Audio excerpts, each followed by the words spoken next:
Hey y'all. Took a little week break. Asked a question of myself that was really hard to answer or succinctly answer without planning. The video that I'm gonna make, the big video that I'm making this coming week will be about my family, about faith and about cause and effect. So those are some of the themes I'm still working on. This is like the first video I'm going to try to plan out a little bit and then talk about, and not just do it off the top of my head. That explains why I've been gone for a little bit. But I'm back on my daily challenge, trying to post a video every day.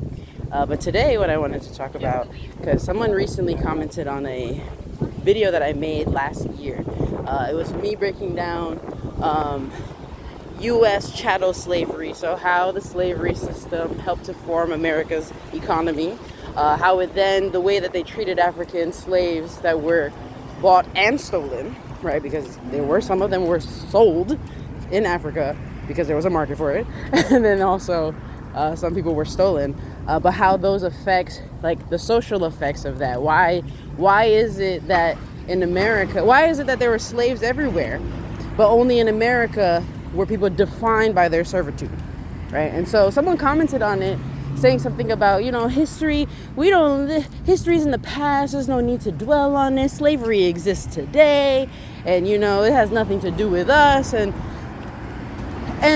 I always just have very frank questions here, right? It's like, if it has nothing to do with you, why are you so invested in denying the story? Why are you so invested in not listening to the existence of this story? What does today's slavery have to do with the story that I'm telling too?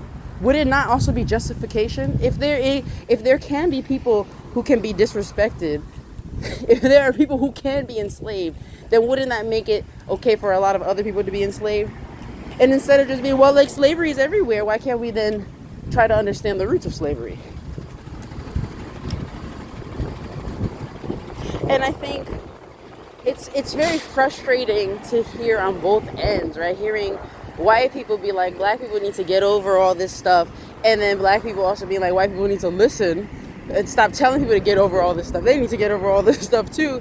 And it's like, when are we going to stop pointing fingers and actually understand that we are all invested in this, right? Because our ancestors are not black and white. When you start talking about race mixing, when you start talking about actual relationships that existed in a slave owner's home, right, then you start to realize a lot of our ancestors aren't just black, and a lot of them aren't just white.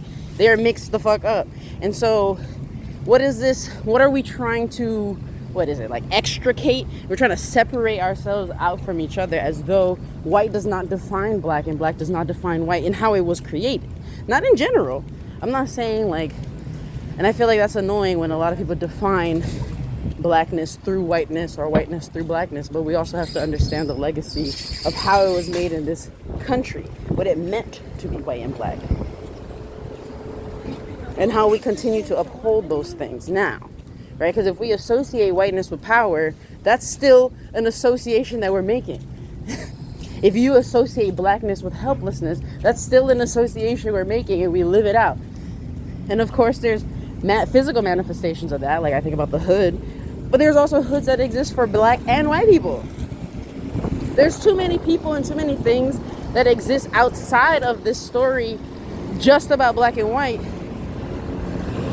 for us to be so invested still just in black and white. I don't know if what I'm saying makes sense.